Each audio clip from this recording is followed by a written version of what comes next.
Je m'appelle Émilie, j'ai 17 ans, je suis étudiante à Saint-Dizier.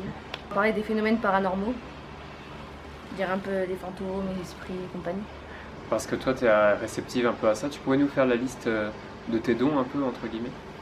Alors, le don de lire dans les pensées, de pouvoir contrôler les objets avec l'esprit, d'hypnotiser, le mentalisme.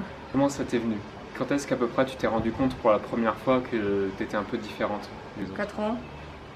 À 4 ans, j'ai réussi à soulever des objets chez moi. J'étais là et j'ai soulevé des objets comme ça. En prenant mes mains et mes yeux, j'arrivais à les faire, pas beaucoup soulever, mais j'arrivais à les faire quand même bouger. Et après, il y avait les apparitions de fantômes, la nuit, depuis mon plus jeune âge. J'ai été touchée par ça, donc depuis mon plus jeune âge, je voyais tout le monde, je voyais des gens mourir parfois et je voyais des fantômes la nuit. J'en faisais des cauchemars, mais étant petite, j'avais pas réalisé. C'est à partir de 4 ans que j'ai réalisé. Quand j'ai perdu mon grand-père, et ben du coup, j'ai vu mon grand-père, du coup, c'est ça que c'est parti. Ça. Ce serait quoi pour toi à peu près les avantages et les inconvénients de vivre avec ce que tu as? Bah, ça dépend de les premières ou les secondaires, parce que il y a les dons, les secondaires, ça sert pas à grand chose, mais les plus importants, oui. Au moins, je suis pas obligée de faire tout ce qu'on fait tout le monde avec les mains. Je peux le faire autrement.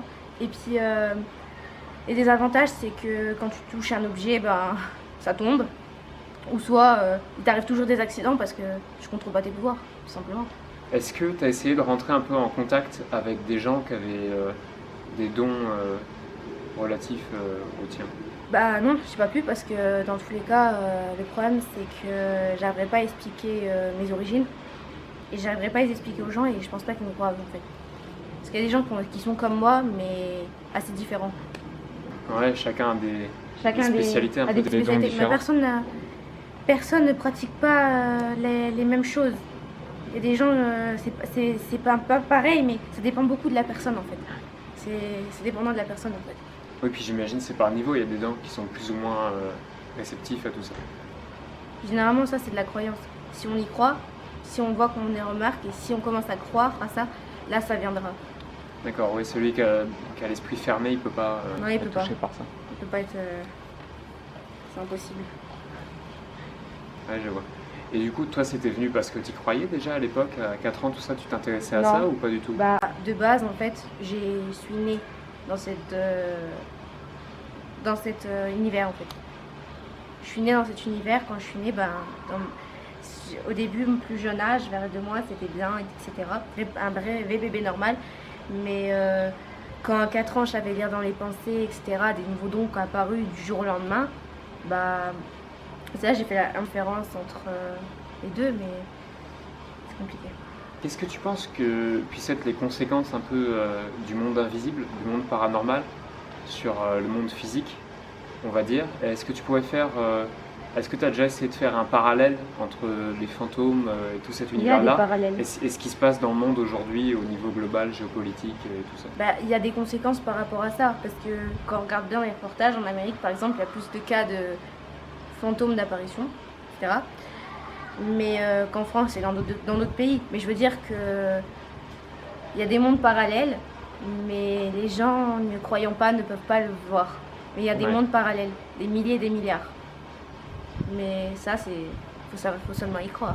D'accord. Mais les conséquences, franchement, c'est que la magie, en fait, depuis la saga d'Harry Potter, la magie revient à la mode, on va dire. Et les gens s'y intéressent.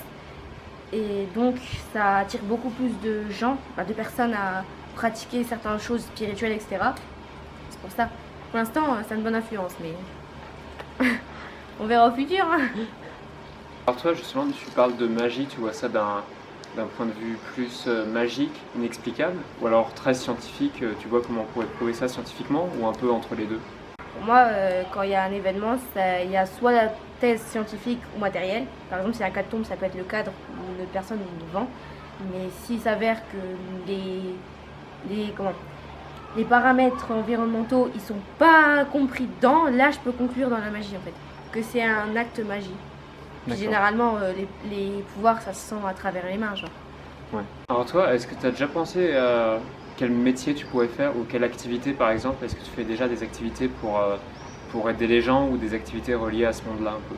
Bah en fait, j'aide les gens, mais pas de la manière. C'est une manière secondaire.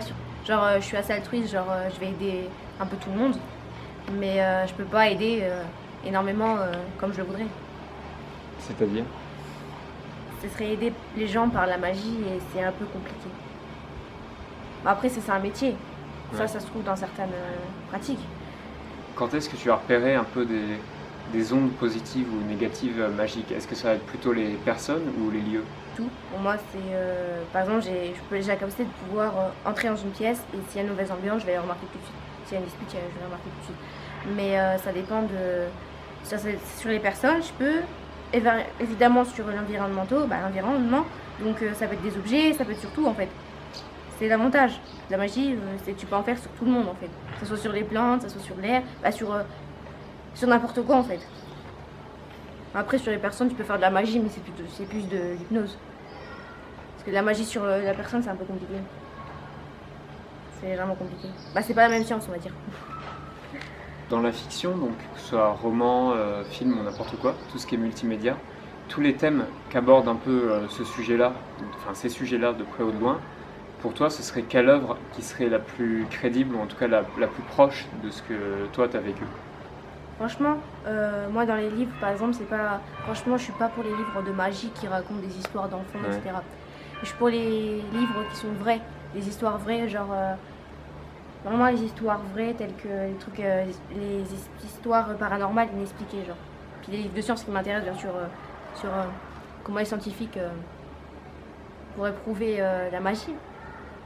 C'est important pour que la magie un jour soit plus connue au niveau de tout le monde. Parce qu'on est peut-être beaucoup sur Terre, sur cette planète à être capable de le faire, mais ils ne le savent pas les gens. Puis il y a des gens qui se cachent. Au risque d'être pris pour sorcière ou monstre. Ouais, je vois. Mais vraiment dans la fiction, en fait, est-ce qu'il y a des histoires un peu magiques inventées qui se rapprochent de ce qui Certaines est oui, réel? certaines oui, mais certaines non. Mais ça dépend des auteurs en fait. Tu en aurais 2-3 à citer ou... Les auteurs, je les connais pas. Je suis pas très littéraire. Non, mais de noms, même de films, pas forcément de livres. Non, j'ai pas de nom. D'accord. Mais il y a des films qui sont assez réalistes, donc bon, oui, ça se rapproche de mon quotidien parfois, mais d'autres non.